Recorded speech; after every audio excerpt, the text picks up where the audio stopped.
सनातन को गाली, महाकुंभ फालतू है।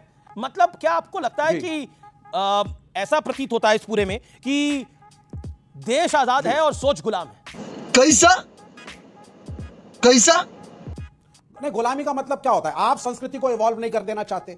आप कहते हैं जो लाइफस्टाइल, जो खाना पीना, सोच, पूजा पद्धति मेरी 5000, 6000, 10,000 साल पहले थी, उसमें कोई बदलाव आएगा ही नहीं, और अगर आ गया साहब तो हमने तो गुलामी कर दी। आप चेंज नहीं करना चाहते अपने आप को। आज अंग्रेजी के चैनल चल रहे हैं, अंग्रेजी भाषा का चलन है, क्या आप कहेंगे कि इंग्लिश भाषा को यहां से निकाल देना चाहिए? नहीं। लोग शर्ट पैंट कोट में पहन करके आते हैं, दफ्तरों में काम करते हैं। किसने बोला ये किसी को बंद करने के लिए? टेक्नोलॉजी सर्वोपरि है। किसी ने ऐसा नहीं बोला किसी को करने क्या के लिए। मतलब क्या है गुलामी का? मैं ये तो जानना चाहूंगा, क्या किस गुलामी की बात कर रहे हैं? महाकुंभ शब्द कभी था ही नहीं, कुंभ शब्द था। जबरदस्ती आप एक पर्टिकुलर रिलीजन को प्रमोट कर रहे हैं, आस्था पे, विश्वासों पर, धर्म पर, संस्कृति पर, उस संस्कृति के सिद्धांतों पर जब आप कुठाराघात करते हैं तो वो होती है गुलामी की मानसिकता। आप कहाँ के ज्ञानी बाबा? सुधांशु त्रिवेदी, प्रधानमंत्री को ऐसा क्यों कहना पड़ा, किस लिए कहना पड़ा, और इसके पीछे कारण क्या है? उसके पीछे कारण बहुत स्पष्ट है। देखिए, भारत में मुख्यतः 3 राजनीतिक दल थे जो राष्ट्रीय दल थे, भाजपा, कांग्रेस और कम्युनिस्ट। और सोशलिज्म भी कहीं ना कहीं वो कम्युनिस्ट की एक विचारधारा का ऑफशूट था। तो कांग्रेस अंग्रेजों के जमाने में बनी 1885 में, एक अंग्रेज के द्वारा बनी गुलामी के काल में। क्या बोला? कम्युनिस्ट पार्टी 1925 में बनी गुलामी के काल में, और जो अपना आदर्श मार्क्स और लेनिन को मानते थे, पूर्णतः विदेशी विचारधारा। और मजे की बात यह, उस मार्क्स को मानते जो कभी भारत आया नहीं, भारत की कोई भाषा वो जानता नहीं था। खैर कोई बात नहीं। सिर्फ भारतीय जनता पार्टी एक ऐसी पार्टी थी जो स्वतंत्र भारत में बनी, जिसका की इंस्पिरेशन यानी जिसकी प्रेरणा और विचार में कोई विदेशी प्रभाव नहीं था। बस यही एक अंतर है कि ये दोनों पार्टियां अपने पुरानी गुलामी की मानसिकता के कैरीड ओवर इफेक्ट के साथ चलना चाहती हैं। कुछ भी बोलने दे, तकलीफ हुआ है बेचारे को। बोल। गंगा नदी के अंदर ऑक्सीजन कंटेंट ज्यादा है और किसी भी प्रकार के इंफेक्शन को काउंटर करने के बैक्टीरिया अधिक है, या प्रूवन फैक्ट है, मगर इसका मजाक उड़ाया गया। कब हो गया ये? कब? अब ये बताइए, पीपल के पेड़ मैक्सिमम कार्बन डाइऑक्साइड को करता है, या प्रूवन फैक्ट है? अरे पूरे में बता भाई, जो अरे मेरे भाई मेरी बात सुनिए, बाएं मत करिए। एग्री कर रहा हूं आपसे। मैं कह रहा हूं जो पूजा में प्रयोग करने वाली चीजें उसी को बता रहा हूं। विवेक, बीच में मत बोलिए, आपका जमाना। आप डिसएग्री कर रहे हैं तो मैं बताना चाहता हूं मेरे भाई, आप तो उस एपिसोड किस्म की बात कर रहे हैं आपसे सर, लेकिन आप पूजा बताइए, हल्दी पूजा फैक्ट बताइए ना। नदी में प्रॉपर्टी मान के आपकी बात, लेकिन नदी की पूजा क्यों हो रही है ये बता दीजिए। ये बड़ी अच्छी बात कही आप। देखिए सुधांशु त्रिवेदी, आप लोग भी जख्मों पे पूरा नमक डाल देते हैं। अब जॉर्जिया मेलोनी ने जो बयान दे दिया उससे भी ये बहुत आहत है, तकलीफ में है। मेरा पॉइंट ये है, जो अभी ये कह रहे थे कि इन्होंने तो सवाल खड़ा कर दिया कि नदी को ही मां क्यों कहा जाता है, वो पूजा करने के लिए क्यों है? मैं नहीं बताऊंगा। हाँ मैं बताता हूं। दोनों में फंडामेंटल डिफरेंस है। वेस्ट का थॉट और हमारे थॉट में फंडामेंटल डिफरेंस है। वो ये है कि कुछ एक वैज्ञानिक अंधविश्वास है, मैं बहुत जिम्मेदारी से कह रहा हूं, वैज्ञानिक अंधविश्वास नंबर 1 कि पूरे यूनिवर्स में जो भी है वो डेड एलिमेंट है, नथिंग लाइक कॉन्शियसनेस।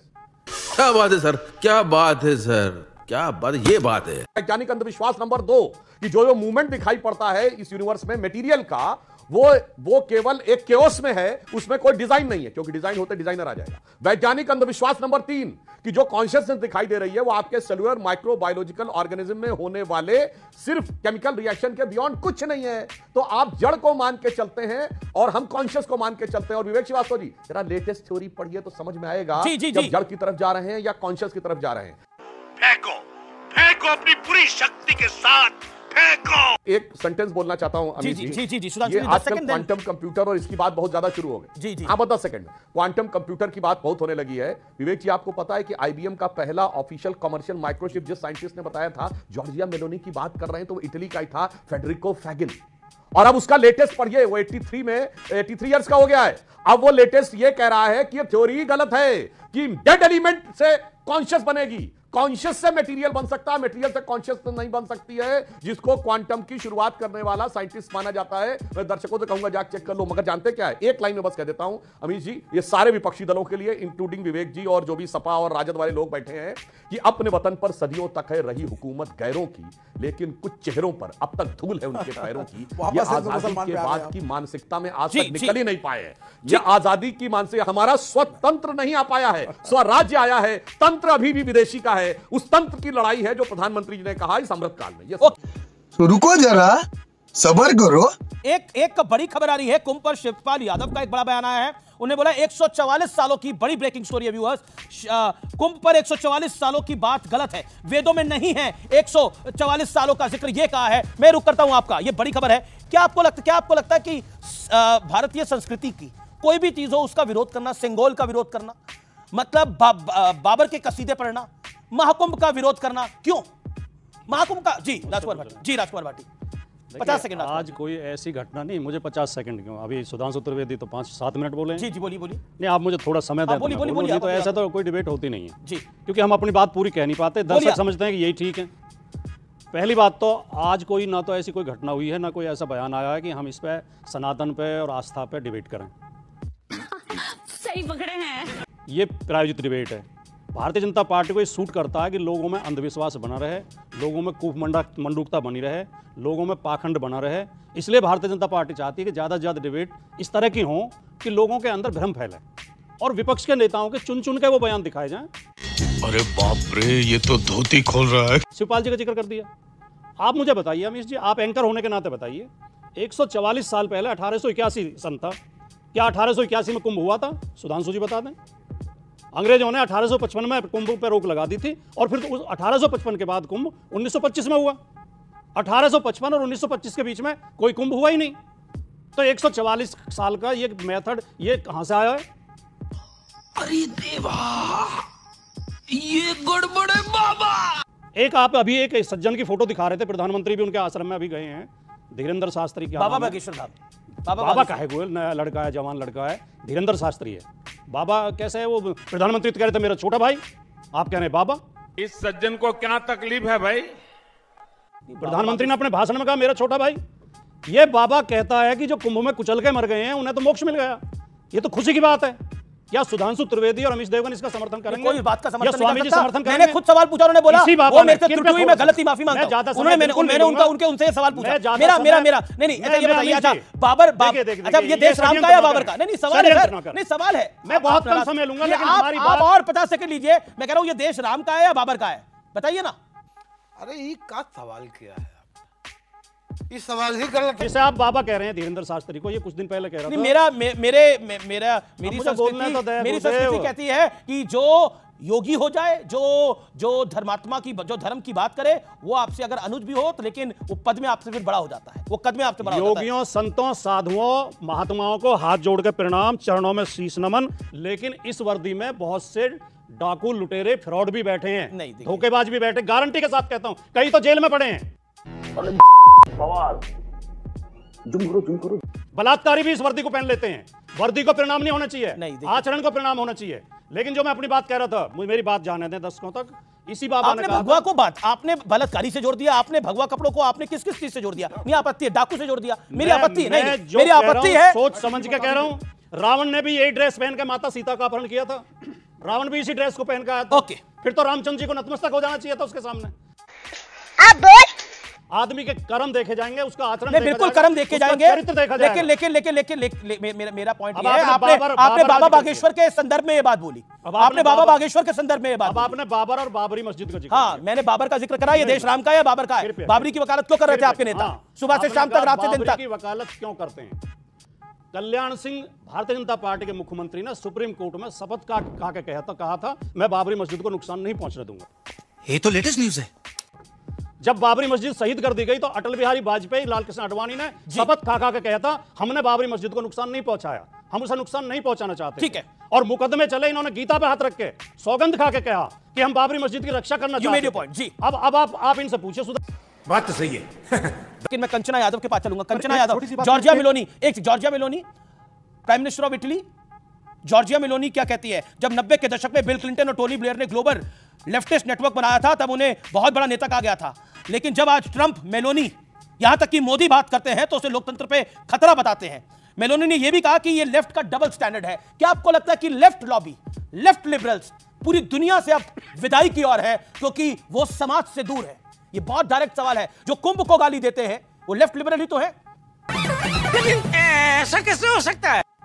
और कुंभ को फालतू कहा जाता है आपके पार्टी के नेता द्वारा। क्या आपको लगता है सामान्य है ये? कंचना जी, and nobody will intervene first time बोल रही है। नहीं अमीर जी, पहली बात आपने कई सारी बातें कही। आपने यह भी पूछा कि जाति न पूछो साधु की, और जिस साधु को डिफेंड करने में अपना आक्रोश खो बैठे भारतीय जनता पार्टी के प्रवक्ता, हम तो बड़े सभ्य मानते थे उनको, आक्रोश खो बैठे, वही साधु जो है वो साधु नहीं है, उनका नाम है धीरेन्द्र कृष्णा गर्ग। धीरेन्द्र कृष्णा गर्ग कोई बाबा नहीं, हम बाबा नहीं मानते हैं। उनको डिफेंड करने में अपना आपा खो बैठे, वो प्रैक्टिस करते हैं, वो अनटचबिलिटी प्रैक्टिस करते हैं। जो दलित होते हैं ना, उनको अपना पैर नहीं छुआते।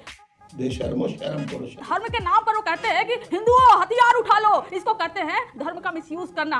अरे वही बोले ना कि जब महाकुंभ में लोग मरे तो मोक्ष मिला है। साधु में करुणा होती है, दया होती है, गरिमा होती है। कौन से साधु है ये जो कहते हैं मर गए वो तुमको मोक्ष मिला? और यही बात तो प्रधानमंत्री नरेंद्र मोदी जी भी कहते हैं, मरे तो मरे, हमसे क्या लेना देना। मोदी जी आपको शर्म नहीं आती? और दोनों तो एक ही प्लेटफॉर्म पर खेलते हैं ना, एक ही बात दोनों लोग कहते हैं। धर्म का मिसयूज, सबसे ज्यादा आस्था का मिसयूज किसी ने किया है तो भारतीय जनता पार्टी ने किया है, और ऐसे ढोंगी बाबाओं को, पाखंडियों को बनाकर उनके पीछे से किया है। और मैं दावे के साथ कहती हूँ, और इनको है सुधांशु त्रिवेदी जी को तो कहिए हमारी औकात।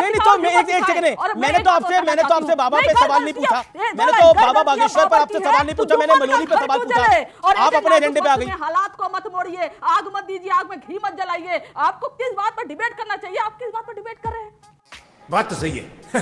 बस हवा निकल गई। हाँ, जो लोग मर गए, आपने कितना ट्वीट किया अमित जी? मैं आपसे पूछती हूँ, आपने कितना ट्वीट किया है? जो श्रद्धालु गए थे वापस नहीं लौटे, बात कर रही है, आपको शायद जानकारी नहीं है। मैंने कार्यक्रम ही करा है, ट्वीट की बात नहीं है। मैंने कार्यक्रम ही करा है, मैंने पूरा कार्यक्रम ही करा है। आप ट्वीट की बात कर रही है। मैं चैनल का संपादक हूँ, एडिटर हूँ, हमारे चैनल ने पूरा दिन दिखाया है, आपको जानकारी नहीं है।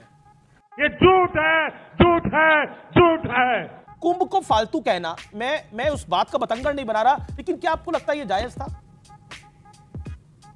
नहीं, कुंभ को फालतू नहीं कहा गया था, प्रबंधन को फालतू कहा गया था। इनके प्रबंधन की वजह से इतने लोग मरे, चाहे वो दिल्ली रेलवे स्टेशन पे हो या प्रयागराज में हो या 4 बार आग लगा। सुनिए एक बार, आप ध्यान से सुन लीजिए। पहले ये हत्या है, ये बीजेपी की सरकार ने हत्या किया है, कोई जिम्मेदारी नहीं ली, कोई नहीं, बस दिखा दिया गया 50 करोड़ लोग आ रहे, 140 करोड़ लोग आते, लेकिन एक भी लोग नहीं मरने चाहिए थे। अगर आप हल्ला इतना करते हो, आपने 100 करोड़ रुपए लगाने की बात कही, 100 करोड़ लोग आएंगे तो क्यों लोग मरे?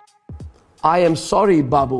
गया था रात के अंधेरे में, जब रात में अंधेरा घना था तो कोई अपने पाप धोने के लिए वहां गया था। मैं नाम नहीं ले रहा, लेकिन कोई अपने पाप धोने के लिए गया था। समझदार को इशारा काफी होता है। क्या बोला तूने? बड़ी खबर आ रही है, एक बड़ी ब्रेकिंग स्टोरी आ रही है। केशव मौर्य जो कि बीजेपी के बड़े नेता हैं और डिप्टी सीएम हैं, उन्होंने अखिलेश यादव पर बड़ा हमला किया है। अपनी आंखों का इलाज कराया अखिलेश यादव, दिमाग के इलाज की भी अखिलेश को जरूरत है। ये केशव मौर्य ने अखिलेश यादव पूर्व मुख्यमंत्री पर यह बयान दिया है। मेरे साथ राजकुमार भाटी है। राजकुमार भाटी, क्या आपको लगता है लगातार कुंभ पर जिस तरह का सवाल उठाया जा रहा है, जिस तरह से गंगा जल की बात अखिलेश जी कर रहे थे, ये उसका जवाब है उप मुख्यमंत्री केशव प्रसाद मौर्य का? रुक, तेरे को बताते तेरी माँ की। इस बार के कुंभ में प्रयागराज में उत्तर प्रदेश सरकार प्रबंध करने में पूरी तरह विफल रही है, और हमारे मुख्यमंत्री की अयोग्यता, नाकामी और कुप्रबंधन की वजह से कई सौ लोगों की दुखद मृत्यु हुई है। लोग परेशान हुए हैं, मलमूत्र युक्त पानी में स्नान करना पड़ा है, और बहुत ही भयंकर अव्यवस्थाएं रही हैं। आग लगी है, जाम हुए जगह जगह, पुलिस ने लूट की है, वहाँ फर्जी सिटी बसा दिए गए हैं। अगर इन बातों पे बोलना अगर सनातन का विरोध है तो फिर मैं ऐसे लोगों की समझ पे तरस खाया जा सकता है। तुम्हें शर्म है? कुछ शर्म आया है? केशव प्रसाद मौर्य गुलाम तोता है बीजेपी का। केशव प्रसाद मौर्य अपनी मर्जी से कुछ नहीं बोलता है, उसकी कोई हैसियत उत्तर प्रदेश में बची नहीं है। केशव प्रसाद मौर्य को अपने दिमाग का इलाज कराना चाहिए। लेफ्ट सिस्टम है जो कि लगातार लोकतंत्र में खतरा है, ट्रंप की रजीम में, मोदी की रजीम में, जॉर्जिया मेलोनी की रजीम में। और अब तो एक्सपोज हो गया पूरा मामला 2024 के अंदर, जो आपने बोला कि आरक्षण समाप्त हो जाएगा, संविधान समाप्त हो जाएगा, इसका कोई कुछ ऐसा आधार ही नहीं था। इसीलिए महाराष्ट्र हार गए, इसीलिए हरियाणा हारे, और दिल्ली में भी अरविंद केजरीवाल की हार का यही बड़ा कारण है। और अब बिहार का चुनाव है, भागलपुर में प्रधानमंत्री है। क्या हुआ बांग्लादेश के हिंदुओं को? क्यों नहीं गए मेलोनी बचाने? क्यों नहीं